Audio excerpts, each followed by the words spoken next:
I took the afternoon off and I'm here checking out my hive in the Magic Forest. And if you look at that, you'd say, that's not, that's borderline swarmy. You know, when you see them crawling up the side of the hive like that, but in huge numbers, they're getting ready to swarm. I don't think that's happening now, but man, this hive out here is nuts. I came out here today because last week I put a queen excluder above the third medium box, and I couldn't find the queen, so I'm just coming here to check to make sure I got her in the bottom half and not the top half of the hive. So I'm just going to check that today, and that's all I'm doing. But holy moly, like that, right? It's a cool spot because they get a little bit of morning sun, but then they're basically in the shade after 12 o'clock, and it's just the perfect amount of I don't know, relaxation for the bees, chilling in the afternoon. But look at this. Right? See, they're crawling up the side of the hive like that. That's okay. That's normal. But when you see like a carpet of bees coming out of there, then you know they're getting crowded. Let's just see what's going on in here. This hive has no top entrance at all. Oh yeah, there they are. They're up there.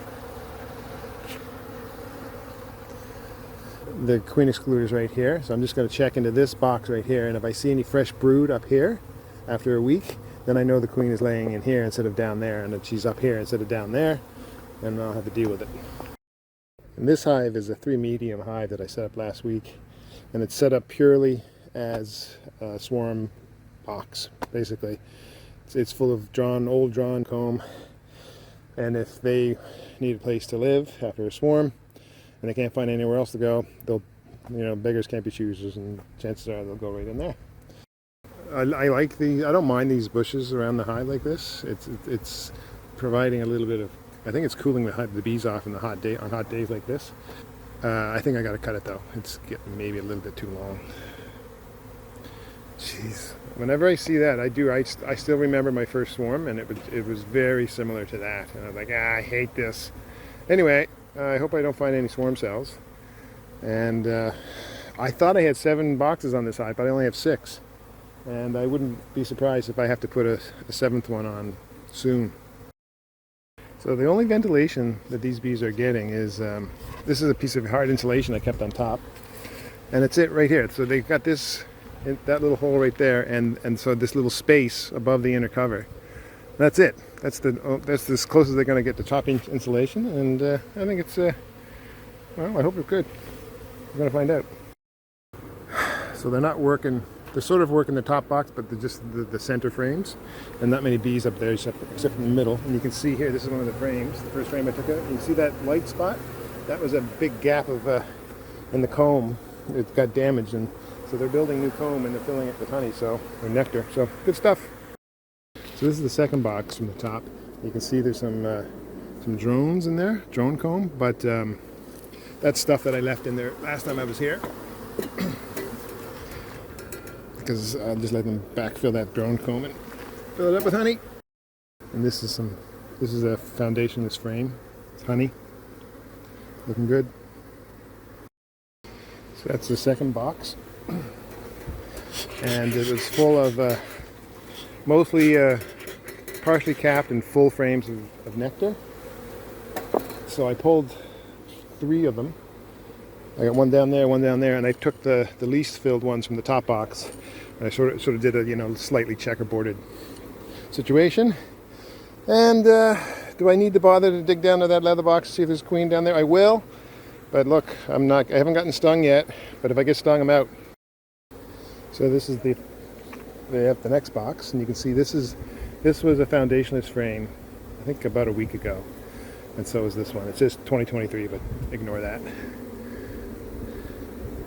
I see some drone comb, but I think that's old drone comb that was here a week ago. So let's take a quick look. So this is the frame that had some drone comb on it, but also worker brood. And again, this is from last week. There's a queen cup there with nothing in it. And this is from last week. So this is brood. There's no fresh brood. This is just brood that got capped since the last time I put the queen excluder on, which was a week ago, about a week ago. So looking good. Look at that. There's still a lot of capped brood, but again, it's capped brood that's from last week. There's no sign of the queen in these top 3 boxes. This is a foundationless frame, and it's got, so you can see, it's got some pollen in there, and this is some drone, and there's one frame, not one frame, one cell with a big fat grub of a drone in there. But again, that could be the last drone that was laid a week ago. So I'm assuming that's what it is, because I see no other signs of the queen. All right, they're all back together. They all look good. I'm using an old CD to completely cover that inner cover, so there's no ventilation at all up top. Just this hard insulation. I don't know if that's doing anything. Who cares? These ones were in the top super, and they got locked out. Let's just, hold on. Let's see if they'll go inside if I just open up that door for a second. Anyhow, these bees are super. Hey, why don't I just use this to block that? These bees are so chilled out. It's just like, I got these jeans on, and that's the only thing that's getting me hot. I could have worn my my linen pants, my vacationing linen pants. But anyway, super chilled out bees. I squished a few, and I used a bit of smoke. Sometimes you use the smoke as soon as you squish a bee, because the alarm pheromone goes off.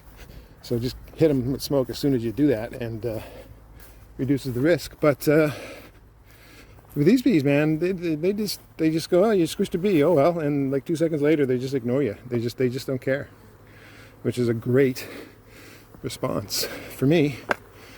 The other day when I wasn't wearing jeans, I was just wearing a t-shirt and no gloves, and it was fantastic. Just the veil.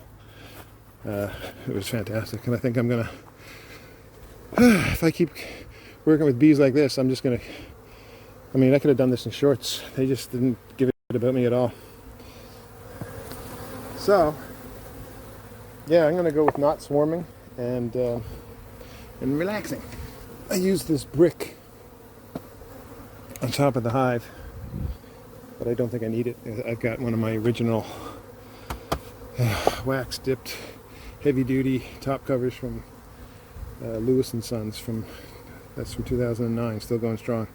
Anyway, yeah, I don't think they're gonna, famous last words, but I'm hoping that these 3 boxes are plenty of space for the queen. They're packing this stuff in with honey, and this is all honey. Well, not honey, but it's getting there. So if we get good sunshine, good weather like this, and we are supposed to be having this all week, that's going to fill up real fast. So next weekend, I think I'm just going to add another box, but we'll see what I feel like doing. I'm going to assume they're not a swarm risk. What are those bees looking at here? Let me just look the dead bee. I don't know if it is a dead queen. Okay. Yeah. Man, super chilled out bees. Painted black. I don't think the color makes any difference one way or the other. But I think what's great about this location is the sun goes whoop over there, and then by 3 o'clock it's right over here, but it's still plenty of heat and everything is still lit up and getting warmed up by the sun, so they've got plenty of things to forage on, and the air is still warm, but the hive itself is in the shade, and it just I think that's a winning combination. I've seen this before in Logie Bay. I had a hive that was even further in the woods. It was like over there, and it would just, there's almost like there's a little patch of sunshine over there, and that's what it was like. It would just get a little bit of sun throughout the day, but not much, and it was higher than this hive in the end, and it was massive amount of comb honey out of it. But anyway, someday I'm going to paint all these boxes a different color other than black. I want to paint them funky colors, but I don't have time for it, and they're usually just full of bees, so I can't really do much. They're they've got brood up here that's still emerging, and no sign of the queen up here. So unless she's dead and they're making a new queen down there, then whatever. Yeah, it's really nice. See, this is, and then if you were over here, like this here spot is completely in the shade. Like I'm still getting hot over there in the sun. But this, like beekeeping in the shade is nice. Feels good. The only thing about it is when bees that are always in the shade, they get grumpy.